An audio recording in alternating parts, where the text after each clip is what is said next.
Hey community, in today's episode, Matt is joined by artist Josh Baldwin to talk about his album, Where the Glory Is, talk about songwriting, worship leading, and a whole lot more. This is a great interview. We hope you enjoy it. What's up, everybody, and welcome to this week's edition of Loop Live. My name is Matt McCoy. I'm the founder of loopcommunity.com, and I'm the host of the Loop Live show. And today we have a very special guest. I've got worship leader, songwriter, Josh Baldwin on the show today. We're going to talk about his journey as a worship leader, as a songwriter. If you've got questions wherever you're watching from, type them into the chats. If we get some good questions, we might take them live on the spot. And I'm really looking forward to this conversation with Josh. So let's go ahead and bring him in. Josh, what's up, man? Hey, how you doing? Hey, so good to see you, bro. It's good to see you. Man, I'm glad that we get to talk. And, as a worship leader, I've been impacted by songs that you've written, Stand in Your Love, Evidence. I'm sure worship leaders who are watching this also have been impacted. And, man, I remember seeing you, first time I've ever seen you play live was at the Dove Awards in 2019. Wow. And, yeah. It's funny. You won't know this, but I was sitting like right in front of you. Like, so you were on that little stage that was kind of out in the crowd. And we were in the row right in front of you. Were you right there with, I know the guys from Sanctus Real were like right there. They were right down. Yeah, they were right down from us, just a few people. We were. I just remember locking eyes with them and I was like, oh, I know them. And I was so nervous. I was like, okay, I'm just going to look at these guys. Yeah, Matt Hammett. Don't spit on them. Yeah. We were sitting right next with the E1 people as well. And anyways, the Dove Awards are always just such a fun time, especially if you're down on the floor, because you get to kind of just see all these people who are, writing worship music and producing music. But it was cool to watch you perform that song. And I believe you just did it acoustic, right? It was just acoustic. It's just me awesome.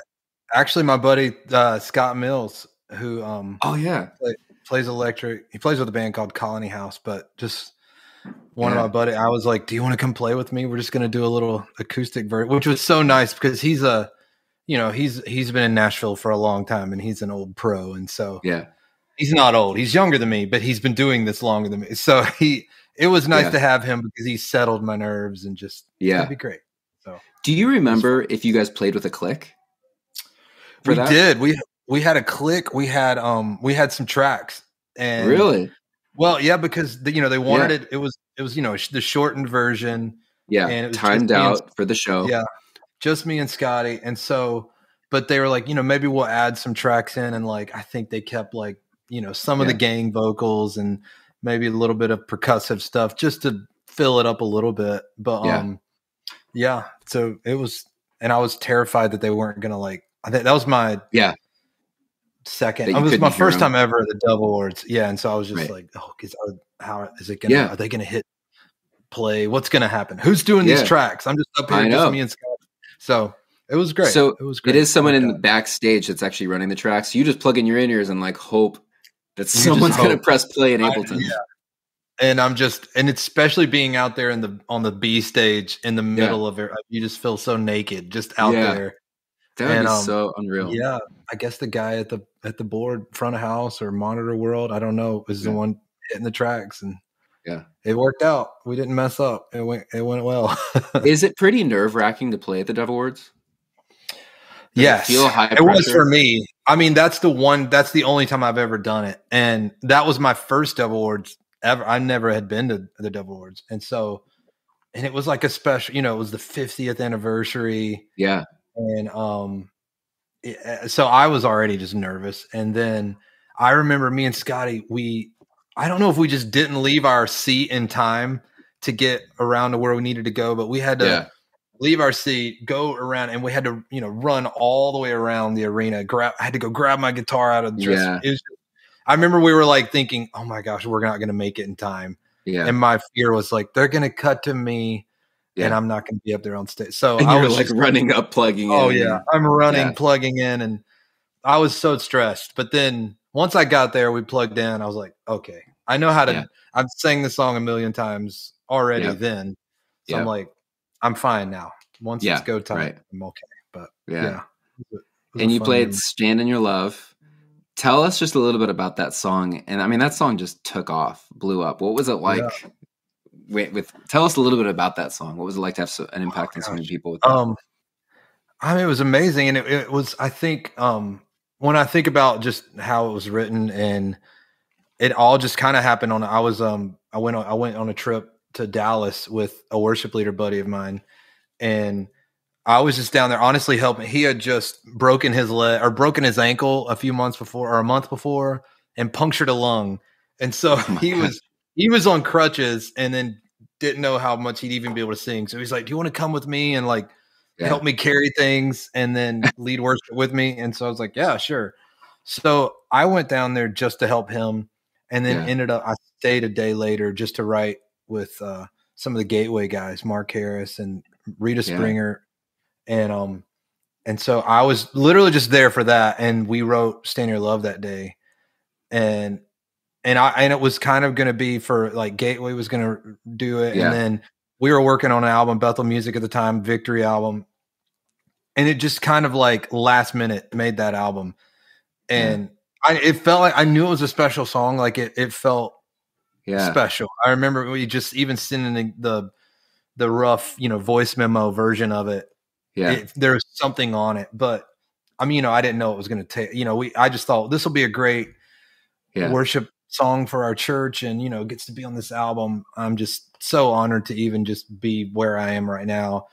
And then, and then from there, we decided, okay, it's going to be the lead single from this album, and we're going to push it to radio, which I had never been on radio, never done anything like that. And, so that was when it just like started taking off, was the radio thing, which just blew my mind. And that's, I was going to ask you, when you're in a write and you're writing songs, do you pretty quickly know like, wow, this is a special song?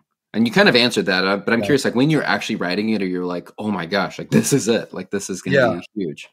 I mean, I think so. I think I think so because I think there's been times when I've really thought it was special and it was like, it was fine.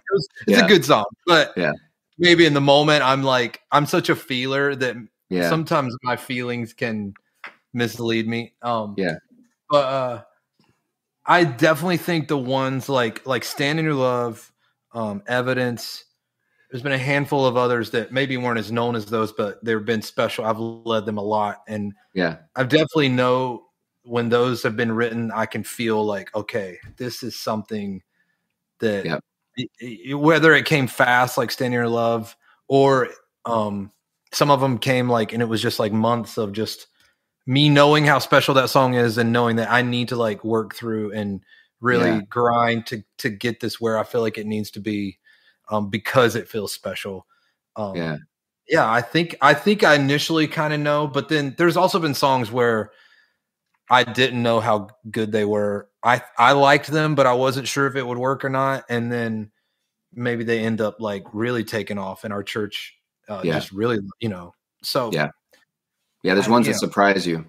Yeah, totally. And there's, I've had songs where it was just a really sweet song that I was proud of and I love, and I was glad it got to be on my album. Yeah. And then, fast forward 5 years later, I'm still leading that song like as much as any of the other ones. And I'm like, wow, I thought this was just going to be, a sleeper song on the album. Yeah. But you never know sometimes. So let's rewind the clock a bit and just give worship leaders a little bit of the story of how you even started leading worship. Like who taught you, who inspired you when you first started? Well, I grew up in North Carolina. Representing my Panthers today. Yeah. We finally won. So, I grew up in a little church in North Carolina. My dad is a pastor, but he was also the worship pastor. And so I actually got my start just playing drums with him. I think I started playing drums in our little church when I was like 12, 13 years old. That's cool. So my dad's a big influence as far as like for the first 18 years of my life. He was my pastor and also my worship pastor, and just my dad wrote songs and still writes songs. And so I grew up in that. And I remember when I was in high school, I was in youth group. Our youth pastor said we didn't have anybody that led worship in our youth group. We would just play CDs back then and just play, worship Yeah. CDs. I remember I'm old enough this is like the mid 90s. I remember we would play Petra Praise. Oh yeah. And Petra Praise 2, some of those. Mm-hmm. Take the Cold, Cleanse My Lips. Yeah. Yeah. My first concert ever was a Petra concert. Really? They played that song, yeah. We are dating ourselves now, but Big time. Most of my friends have no idea who Petra is. But we were just listening to those, and I remember my youth pastor saying, "You should be leading worship." And I'm like, "Why? I just play drums." And he's like, "No, I feel like, you're got it in you. Your dad leads worship. He plays acoustic, and my dad plays piano too." And he's like, "Why don't you just learn how to play the acoustic and learn some songs?" And so I remember it's funny enough, my dad never like wanted to push things on me that he didn't want me. He wanted me just to find it on my own and didn't want me to feel like I was trying to be like him just for the sake of that, even though he wanted me to really do it and really do music. I remember it was my youth pastor who barely knew guitar. He's the one that taught me like my first like 3 chords on a guitar, on acoustic. And I grabbed it and started leading. And there was something about it that felt natural to me. And I think a lot of it was I'd grown up in it with my dad, but also even just playing drums. Like I just knew the ebbs and flows of worship and had learned even how to lead from the drums. I think a lot of times the drummer in some cases can lead the worship, maybe even, or has maybe more of a reign on how worship can go and how the music can go as much the as bus driver in a way. You're right. Yeah. And so dynamics. Yeah. Totally. And so I think in some of that, I felt comfortable in a sense, like just out of the gate, like leading because I'd been in it. And so that's kind of how I got my start, but then heavily influenced by like Delirious, Martin Smith, and there was a lot of Matt Redman and a lot of those guys. So there's nothing like that original Delirious album, Cutting Edge albums. Oh my gosh, I love them. That's what got me going too, because I was like, oh man, these songs are so cool. At the time, there was nothing like that. No, there was nothing. I think the fact that they were very, corporate songs that you could do at a church, but also they were so personal. I mean, Martin kind of like opened the door for like, hey, you can write a song that's kind of about your personal walk, but make it corporate enough that everyone can grab hold of this. And then the Live in the Can album, where it was like, that was the first time my eyes opened up to like, I can just go off the page and just into the spontaneous worship. And they just like recorded it and they put it out. And that was so foreign back then to just have, spontaneous times in worship that are just on an album that you can listen to. Yeah. That's great. Well, it's cool to hear your story. It's very similar to mine, actually. My dad's a pastor and grew up leading worship in church, youth group. And what's interesting is that there's always just one person that ends up really encouraging someone to be like, hey, you should try this.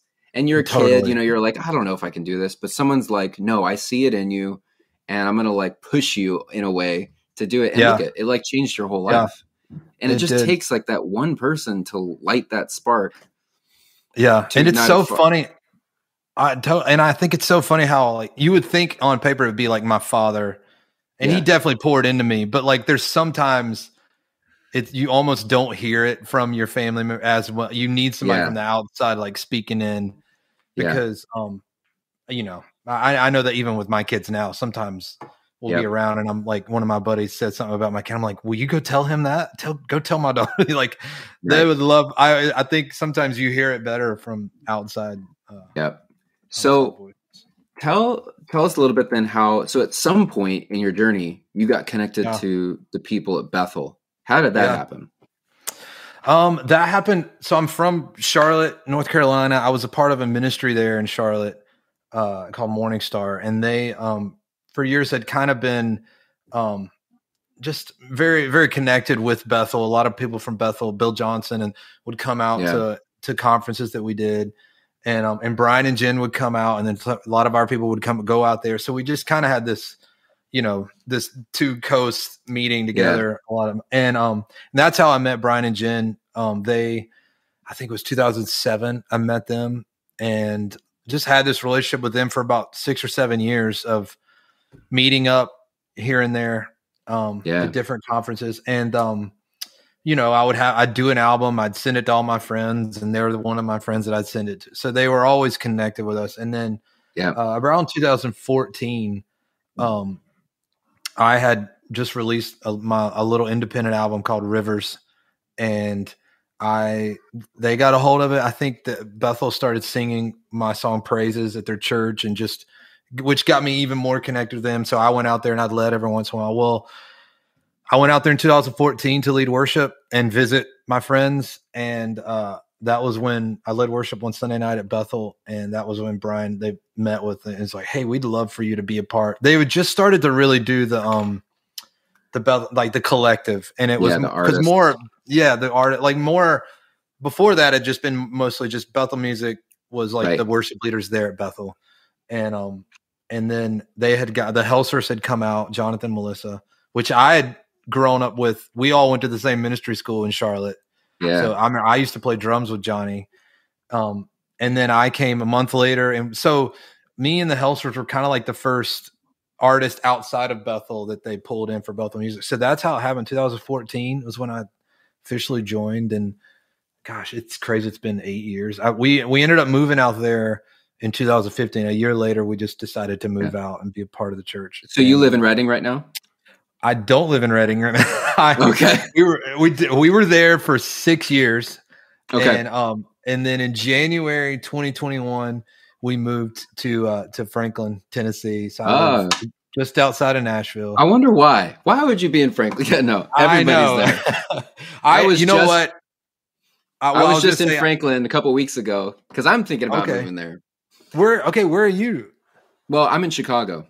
Okay. But we're always doing stuff in the Christian music space, and I don't know, Franklin just seems like that's where it's at. That's where it's at. It makes sense. I mean, after Stand in Your Love, and then when the radio and all that started I was coming through Franklin and Nashville all the time, so much. And then I think we always thought we probably would end up here. Yeah. But 2020 happened. We're just all that was, I think, just kind of accelerated everyone's vision for the next 2 or 3 years. And so part of that was like, we just wanted to get closer to family. Yeah. We wanted traveling to be a little bit easier. And then I was always here anyway. So it just made sense. And so we've been here a year and a half, and it's been great. And I'm still very connected at Bethel. I still go back and lead often. And I was just there last week, and it's been great. We loved our time in Reading is a really special place. I miss Bethel Church being my every Sunday morning church. Yeah. I miss Bill being my pastor, but it still feels like they are. They're still very connected. But what church are you going to in Nashville? We've been going to the Belonging. Oh, cool. Yeah. Yeah. Awesome. We had so many friends that we already connected with that go there. And then, I love Henry and Alex. I'd met them a little before. And so, we kind of just, it's like, we didn't know. It's been weird. It's the first time in my life that I've ever moved somewhere and it not been like because of the church in that city. Growing up, my dad's a pastor. Anywhere we moved is because of his job. Yep. And then when I became a worship pastor, anywhere I moved was because of the church. Moving out to Reading was because of Bethel. So then moving here, it was like, I don't know how to find a church. Like, what do you do? Like, it felt weird. So it was just, I know the most people here. I love Henry and Alex, and just, initially just, I, really feel like they, we share DNA in a sense with them. So we just started going, and we love it. It's been great. I've recently been meeting a lot of people who go there just because we've been looking at moving down there. And then also I'm actually working on a music project myself right now with a guy named McKendry Tucker who goes to McKendry. Yeah. He plays keys. Yeah. Plays keys. Yep. Yeah. And he's producing this project for me, and he's told me a ton of stuff about the Belonging, and it just sounds like a great place. It's a great place. And we love, I'm pretty close with Cody and Cody Carnes. We actually just played golf. And, cool. So he's there, and he was my initial, like, you should come. So that's awesome. So you've got a new album coming out October 21st, Where the Glory Is. Tell us about it. Oh man, I love this. I'm so pumped about it. It's been, I feel like it's like my best 10, 11 songs that I've been a part of. And it's, it kind of, I went from like thinking I was going to write an album and it be a little more singer songwriter and just maybe a little more front porch worship Josh kind of thing, to there is definitely some of that, but it ended up being a lot more corporate songs than I thought I would. Yeah. A lot more corporate worship, and they still feel like me. They still feel like, it's definitely, I can't get away from like my sound that tends to gravitate towards that Carolina country sound. Yeah. But I think it's just, it's a group of songs that feel, they just feel like the most me. I don't know how to explain that even more than just, I've had friends of mine that I've known for years that have listened to it, and I haven't said anything to them about, what it was like or anything. And they just come back, and most of them are like, this feels like the truest form of you that I've ever heard. And I feel like it feels like that to me. It's just, Where the Glory Is, the song. It's I wrote it with my buddy, David Leonard. And it's one of those songs that I think when I first started talking about the title, Where the Glory Is, and with him and my friend Andy Cherry, we were talking about like what we usually hear when we hear songs they're talked about glory, and just, this is where the glory is. They feel a little more like we're singing about the holiness of the Lord, and just, but I started like thinking about the song, and I'm like, I feel like the beauty of the Lord and where the glory is, and walking with and being with him, is just that every day, like he's with me. He's always walking with me. He said he'd never leave us. And so that's what that song's about. It's just, this is where the glory is. You're the one I'm walking with. And this is where the glory is. I'm never alone. And I think all of the songs kind of have started to fed off that. And there's another song, Narrow Road, that it's already out. And it talks about the similar thing of just this road with the Lord. He said it would be narrow, and he said the journey might be lonely, but would never be alone. And that's, it's kind of another one of those, just like this everyday walk with the Lord. And it feels like worship songs for like, this feels like worship songs for the working man, Yeah. If that makes sense. But yeah, man, that's good. Yeah. We're going to have all the multi-tracks on Loop Community. Is there a song that you'd be like, hey, worship leader, this is one that you might want to even like consider playing at your church? Like, which one do you think is the most congregational for a church? Oh gosh. I mean, I think there's a few of them that are, and one, Resurrection Day. I mean, obviously it's just the Easter Sunday morning song. That'd be great. Yeah. We need more of those. It's upbeat, which is not normal for me to have an upbeat song that I'm really stoked about leading on Sundays. It's so hard for me to write an upbeat song.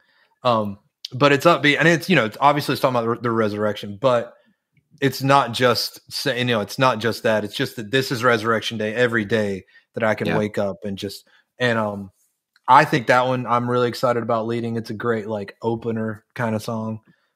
There's another song I wrote with my friend Patrick Mayberry called Still Standing, and he actually sings it with me.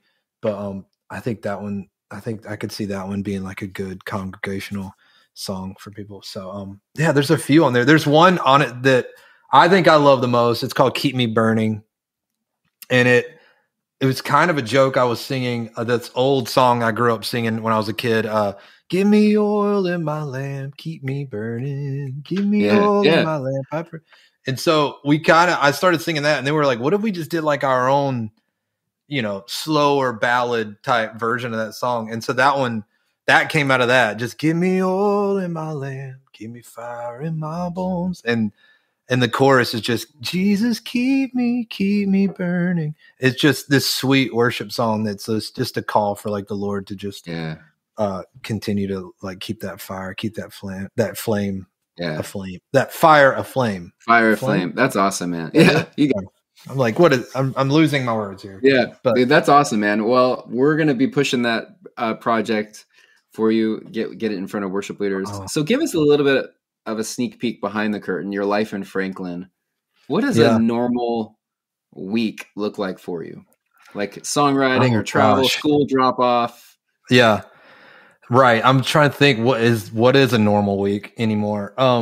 because it's different. Last week I was gone all week in California, so that wasn't normal. But a normal, like today, I took the kids to school this morning. They do we homeschool, but they do 2 days at a co-op, so they do Monday and Wednesday. So I took the kids to school, and a lot of there's about every other day I might do a write. I'm not. It depends on if I'm like working on. When I was working on my album, I'm writing a lot more, and I'm writing for that. If I'm not, like right now, when the album's done, so a lot of times I'm writing. It's just for other people. Like I wrote yesterday, and then came home and cooked spaghetti for the kids.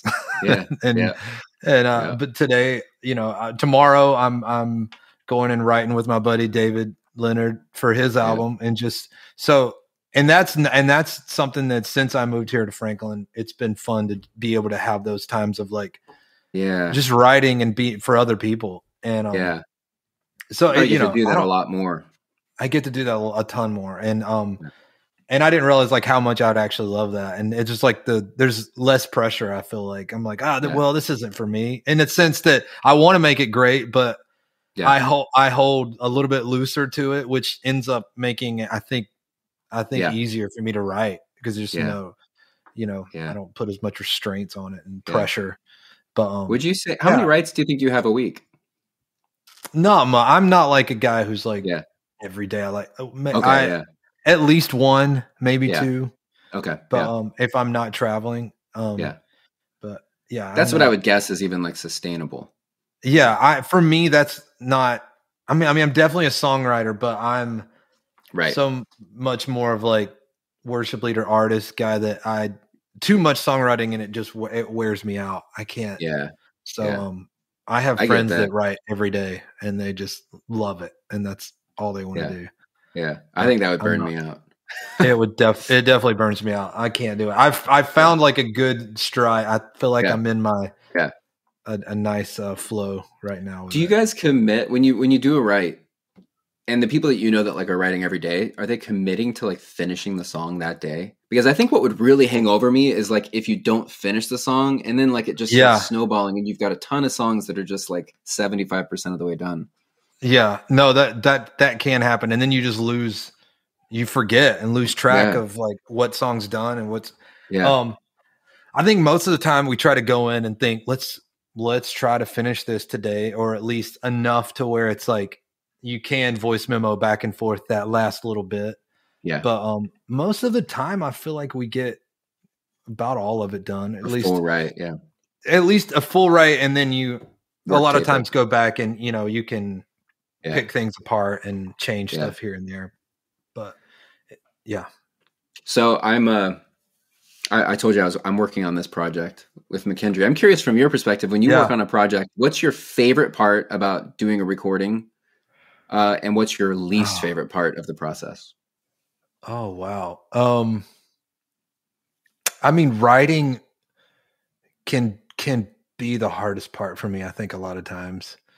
There's sometimes when I feel like it comes really it just kind of depends on the song, too. There's some songs I'm just like, oh, man, that was Where the Glory Is. That song felt easy and just, flowed right out. We never changed anything about it. Even the vocal take that's on the album was the demo take. I sang it the first time I sang it. It just felt easy. And like, I remember David was like, we can try, later when we record this, we can try to have you sing it. But he's like, I just don't think you're going to do it better than that. That's perfect. And so that's amazing. No, not perfect, but perfect for the song. Yeah. For that right. album. But I think the most fun part for me is the actual recording and the process of crafting like the arrangements with the band and all that stuff feels that because it feels like the pressure. I feel the most pressure when it comes to writing because it's just like, you got to get it right. Once that part's done. Yeah. I'm like, wow, the rest of it's just fun. It's like, how are we going to arrange this? What's this song going to sound like and feel like? That part's the fun part to me. But some people love the writing process and I don't dislike it. Obviously, it's who I am. It's what I'm called to do.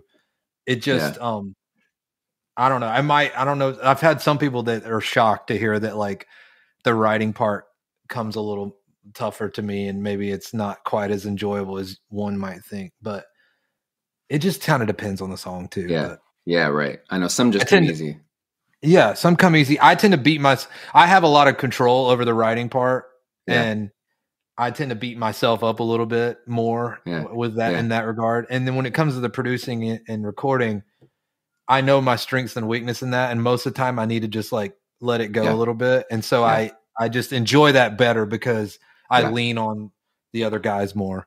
Yeah.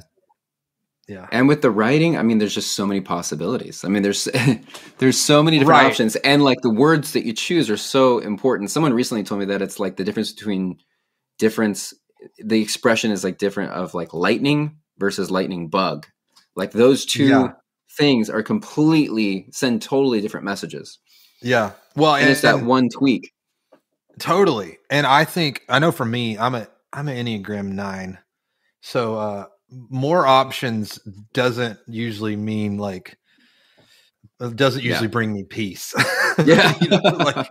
If I have more decision, like there's more options in decision making, I am just like, oh no. And then I'll just ask a million people like, what do you think? What do you think? What do you think? Yeah. And so if it's just like it's either gonna be this or it's either gonna be that, then I'm like, great, let's do this. But when in the writing, with the songwriting, when it is like an endless possibility, that almost like, oh gosh, no, I know, someone choose for me, right, which I will say, coming here to Nashville, I feel like I've grown into songwriting in that I've learned how to get like a theme of a song like right out of the gate, and that even that hones it in to where it's got to fit down these two parameters, because here's the theme, here's what we're going after, as opposed to, I feel like, years ago I would just kind of like, I just want to write a worship song and just make it this broad thing of we're just want to write a worship song about the Lord. I'm like, well, yeah, we do, but are we going to sing about his faithfulness? Let's sing about his faithfulness, or let's sing about how he, his blood or the cross, something. When you hone it in, then it's like, okay, then it throws away tons of options that aren't good for this anyway, and let's just keep it right here. So, yeah. Well, all right. I have one final question for you, and I'm gonna let you go. If you could go back and tell a younger version of yourself, or maybe a new young worship leader, maybe you're sitting down over coffee with a young worship leader who's 15 years old. If you could go back and tell yourself something as a young kid, what was some advice you'd give for the road ahead? Wow. Gosh, I will say, I think worship leaders nowadays, in some regard, have it so much easier than I feel like I did 20 some years ago, but then also so much harder. We didn't have social media. We didn't have all these different ways to compare yourself to everyone who does what you do. And, I think I would say, and I feel like I somewhat did this well, but then also I know how I felt when I feel like on the outside, it might look like to some people back then that I was doing this okay, but I know how I was feeling and I wasn't. I would tell most worship leaders to like, hey, just to go back, like, what was the last thing you felt like the Lord told you, like in whatever season did you, like, maybe you're at this church and you feel like you see yourself doing something else down the road. And sometimes I know for me, it was hard to like just be where I was in the moment, because I see all these goals and dreams and even like prophetic words and things that people had told me that I was going to be doing. And I see those so much so that I forget like where I'm actually planted right here. Yeah. And, I had to remind myself, and I would want to remind a worship leader, a young worship leader, like, hey, what was the last thing the Lord told you? He put you right here. Like, you just like pour into that with all your heart, pastor that worship team, and let the Lord pastor your dreams over here and let him water those. And those will come and happen. That'll happen in time, and whatever that means, whether it means like you grow in your team to be a move, and nowadays it's like, it's so every worship team wants to be a worship movement. Every worship movement wants to be a label, and all this. Yep. It's like, some of that's great, but what's the one thing the Lord has put you there and wants to pour into those people? And like, don't forget where you are and look past and try to grab onto something too early, because God forbid you get it. And then you got to like, I remember my pastor, Bill Johnson, he just says, hey, let the Lord let the Lord promote you, because when we try to promote ourselves, and then we have to like we have to maintain that and keep it up with our own energy. But if the Lord promotes you, then He will sustain you. Yeah. And so, so that's easy a good word. That's a good word, man. Well, I really appreciate you taking the time to join us for this. And thanks for having me. I've been dodging the sun the whole time. No, good. Hey, hopefully it feels good though. Yeah, I would tell worship leaders, hey, don't dodge the sun. Just sit right there with the Lord. You're getting your vitamin D. I am. All right, man. Thanks so much for joining us. We're looking forward to your album dropping very soon. Thanks for having me. Thanks for all you guys do, and just how you just help churches worship. Absolutely. Honestly. Absolutely, man. That's what we're about. Thank you. All right. Hope to talk to you soon.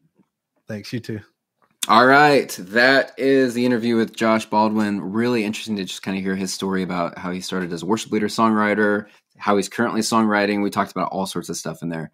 Make sure you share this video with a worship leader that you think would be interested, a worship leader friend or a songwriter. And make sure you check out Josh's new album. Dropping soon, close to the end of October. And it's going to be really great. So thanks for joining us for Loop Live. We'll see you next time. Hey, what's up, guys? Thanks for listening to this week's podcast. Couldn't do what we do without you. Let us know in the comments what you thought. Also, make sure you hit the subscribe button. Follow us on Facebook, YouTube. Stay tuned. We got a bunch more stuff coming. Appreciate you guys. See ya.